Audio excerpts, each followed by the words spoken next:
Hi everyone, thank you for being here today. I would like to also thank the DW committee for this opportunity, and I have no disclosures. So the microbiome or the human microbiome is made up of several types of microorganisms from different kingdoms, including bacteria, archaea, fungi, viruses, and protozoa.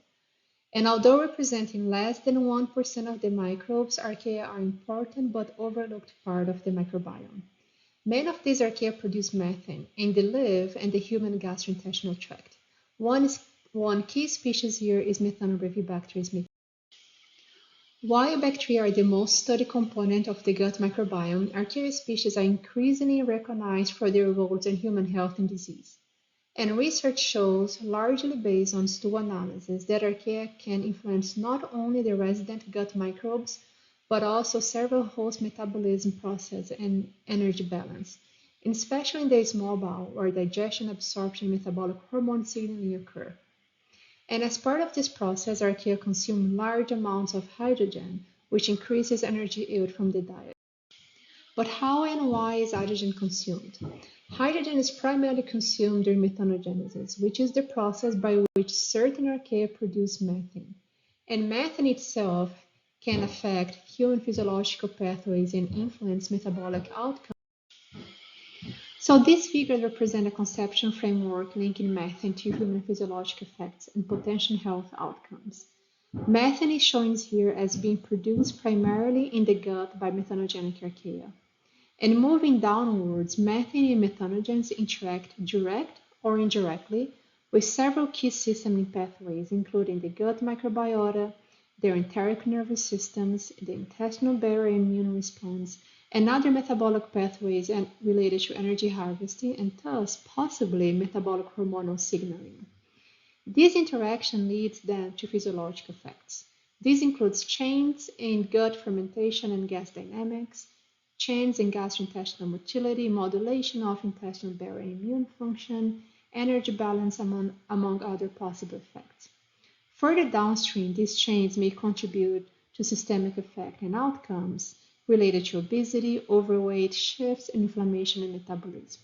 And the interrogated color here at the end is meant to show that these processes are connected rather than isolated. So methane production is not just a biological process, it actually has clinical significance. So in weight disorders, specifically in underweight and malnutrition, Methanobrevibacter smithii appear to be enriched in the bowel of these subjects. It's well accepted that might represent an adaptive microbial response to limited nutrient availability and is aimed to improve energy harvesting from the diet. In obesity, increased levels of methanogens and methane in the breath are also associated with greater BMI and body fat, as highlighted in these two studies. And in this case, it might be adaptation from the diet. Previously, we showed that Methanobrevibacter smithii biomass can be manipulated by changes in diet.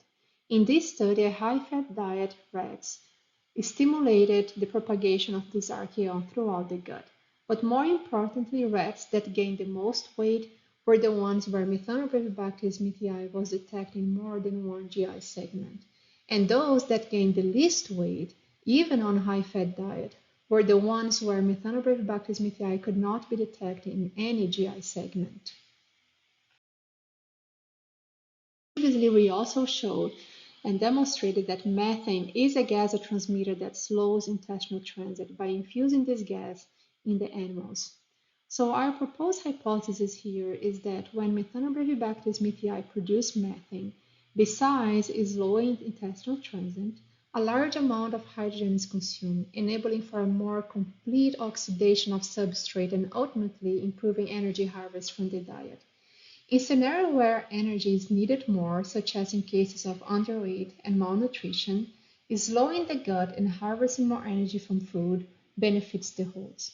In cases where more energy harvesting is not needed, such as in subjects with obesity, increases in methanogens likely due to their diet lead to an undesirable outcome that might also worsen glucose and insulin homeostasis.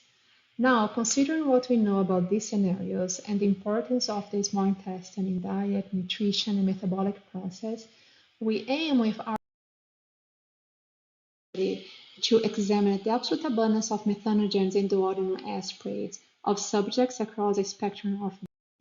For that, we select subjects from the reimagined cohort at Cedars-Sinai.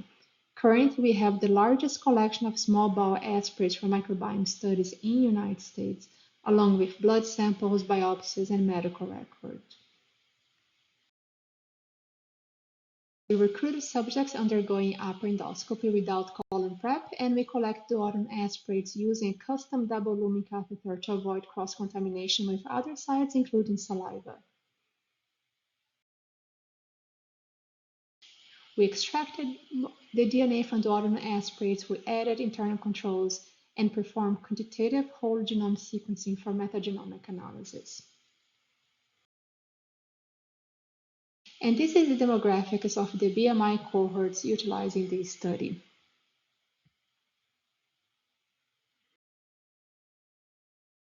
The first piece of results that I want to share with you is that the duodenal microbial diversity, including bacteria and archaea, and based on quantitative data, was similar across BMI groups. Here, I also show the distribution of subjects with small bowel bacterial overgrowth, or SIBO, represented by the pink circles. SIBO is one of the most well-known microbiome related in the small bowel, in which an excessive number of gram-negative bacteria with a high capacity for producing hydrogen are detected. And let's keep that in mind. But we did not observe differences in SIBO prevalence across different BMI classes. In the next results, I want to share the archaeon profiling in each group, represented here at phylum level. So this is only to show you that the phylum Methanobacteriota, the blue color here, from which many methanogens belong, is the most abundant phylum in the small bowel. But if you want to know more about the specific Archaea species, Dr. Villanova Milan from our group will present two interesting posters on Tuesday. One showing the full characterization of this kingdom and duodenum samples, and one showing a little more about the gas dynamics in the small bowel, including methane. But let's take a look at the specific methanogens level in our study.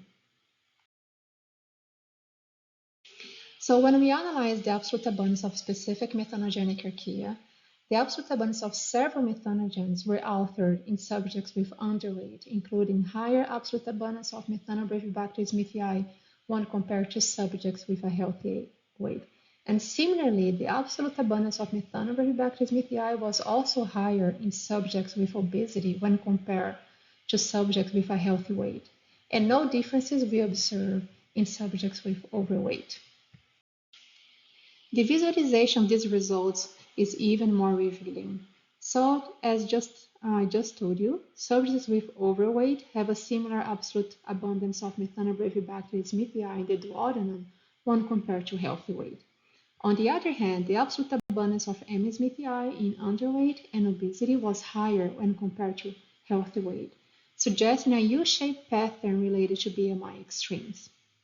When we check breath levels of methane from subjects with a duodenal microbiome with increased capability of producing hydrogen, such as in SIBO, subjects with overweight were also similar to healthy weight, while methane appeared to be higher in subjects with underweight and obesity, suggesting a similar pattern here too. We had some in our study. We did not take into consideration for this analysis diet and macronutrients, including the fat intake, and the absence of a full lactulose breath test data. So in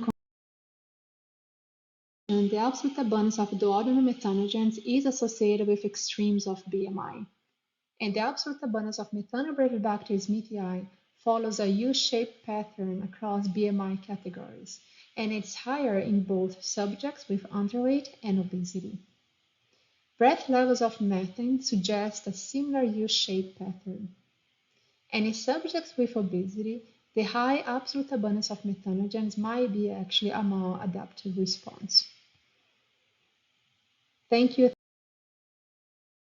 for your attention. I would like to thank the MAS team Without them, I couldn't be here presenting these results today. I would like to thank our participants as well, and now I'm open for questions. Thank you.